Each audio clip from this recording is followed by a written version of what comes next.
Today we're going to look at Adho Mukha Svanasana, downward facing dog.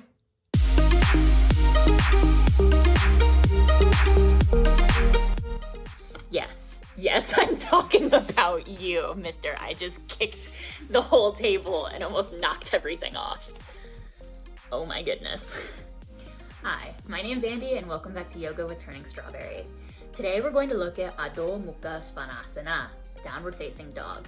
Adho means down in Sanskrit, Mukha means face, Svana means dog, and asana means pose. Adho Mukha Svanasana is a foundational pose, a hallmark pose of the West that's become symbolistic of yoga. Down dog is a type of forward bend, but it's also technically an inversion. More of your body weight is forward, supported by the upper back and the shoulders than in a typical forward bend. Adho Mukha Svanasana is often practiced in a flowing sequence. In Ashtanga, it's a part of Surya Namaskar, either A or B, which is part of the warm-up sequence at the beginning of whichever Ashtanga series you're working on. It's also practiced in flow, cycling through Chaturanga to up dog to down dog between Ashtanga postures, and is commonly used in Vinyasa flow. Adho Mukha Svanasana is a basic beginner's pose that builds strength through the shoulders and back and core, while strengthening all through the back and the lats, the glutes. It stretches the hamstrings, the calves, and the ankles, as well as opens and broadens the chest. The orientation of your head beneath your heart in this posture increases blood flow to the brain, improving overall bodily circulation, while isometrically building heat through the rest of your body. It's a seemingly simple yet complex pose that you'll want to correctly know how to do before progressing in your practice. We're going to move into downward facing dog two different ways. We're going to first come into it just to practice the pose from seated, and then we'll work on stepping back into it from a standing posture. So first, starting in an easy seat, we're going to roll forward and come to tabletop. Hands we're going to place shoulders width apart, knees are going to be hips width apart, directly underneath of our pelvis. Hands directly under the shoulders, toes are up. Now, preparing our toes, we're going to come into an easy float. Inhale and exhale, the knees slightly off the mat. We're preparing ourselves to push back on our next exhale to downward facing dog. Feet are hips width apart, hands are shoulders width apart, and they're placed on the mat in front of us. We want our neck to hang nice and free. We want to try to drive our heels down into the mat. If you do not have full extension or flexibility in your ankles, that's okay. Feel free to bend the knees. The important part is we want to be flat through our back, extending our sit bones high into the sky. We want to externally rotate our shoulders, our upper arms to broaden through the back. We want to feel that stretch through the shoulders and upper back. Head is hanging nice and free. Our gaze is between our knees. And if you feel like you have the room in your hamstrings and in your calves, then slowly bring your heels down to the mat. Again, flaring those sit bones high into the sky. Our next step of engagement is going to be Uddiyana Bandha. We're going to inhale, hollowing out the stomach. And exhale to hollow it out even more. Think of it as drawing your navel, you're drawing your belly button all the way back to your spine. It feels like you're tucking and you're pushing all of your organs under your rib cage. But in doing so, you are getting maximum engagement out of your core. While you do this, you will feel the stretch extending down further into your mid to lower back. Again, another inhale here, flaring the sit bones high.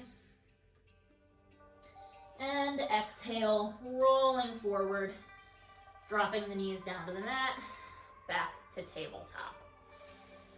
I'm going to inhale here and exhale. One more inhale. Exhale, lift the knees. Inhale here, rounding, and exhale to push back to downward facing dog.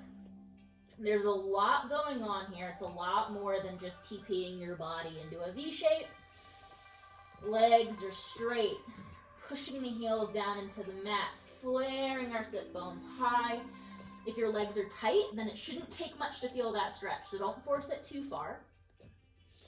But as we flare our sit bones high, we should feel that stretch and the engagement all through our back, externally rotating those arms, releasing the neck. And we have our basic yoga hands pushing into the mat, shoulder width apart. The phrase yogi hands is something that you'll hear more so in vinyasa than in ashtanga, but it's the basis of inversions. It's the basis foundation of inversions, how you want to plant your hands on the mat. So running through that quickly, you want to make peace fingers and place those facing the top of your mat. Opening your hands 5 fingers wide. Then we place our hands flat on the mat, shoulder width apart. Those 2 fingers base the alignment for our wrists. We want our wrist creases parallel with the top of the mat. When we lurch forward, we don't want our wrists bending at an awkward angle. So again, peace fingers, top of the mat, ensures alignment with our wrists to the top of the mat. 5 fingers wide, pressing through our fingertips. We want to make sure we have stable, even contact. Pressing through our palms, engaging the fingertips. This is a great way to practice, and as you shift forward, even from tabletop, you will feel the weight transfer, and you'll feel the weight transfer into your upper shoulders, upper back, through the upper area of your body. And this is what down dog begins to build the strength for. So, one more time, nice easy stretch. Inhale, shift the gaze forward. We're gonna walk our feet, walk our toes between our hands at the top of the mat. Inhale, halfway lift. Exhale, forward fold. Inhale, come all the way up. And exhale, Tadasana. We're gonna try this again, starting from here, okay? So, in Ashtanga, we start with our hands by our sides. Now I'm gonna cue us through the flow. So, Ekam, inhale, hands overhead. Dwe, exhale, forward fold. Trini, inhale, halfway lift. Chatwari, exhale, step or float back. To Chaturanga. Inhale, upward facing dog. And exhale, using the core, flip your feet and push back to downward facing dog. Again, hands are shoulder width apart, feet are hips width apart, driving the heels down into the mat, pushing our palms, engaging our finger pads, externally rotating. We want to broaden those shoulders, feeling the stretch, feeling it lengthen all through our shoulders, all through our back.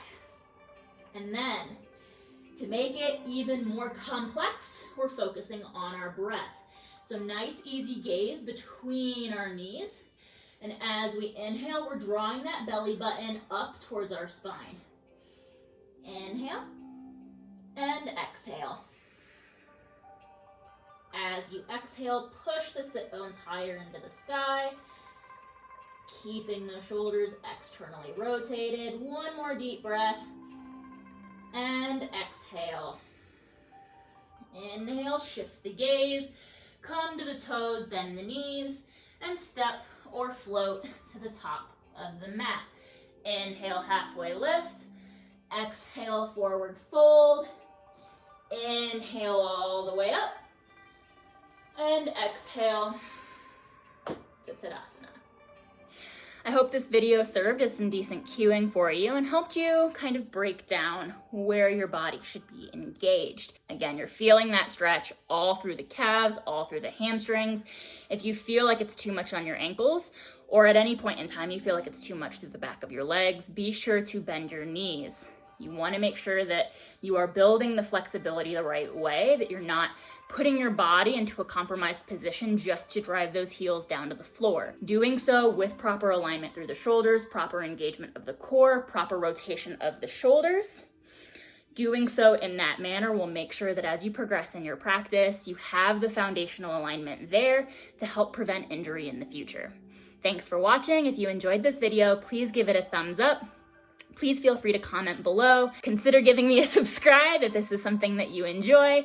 And thanks for watching. I'll see you next time. Bye.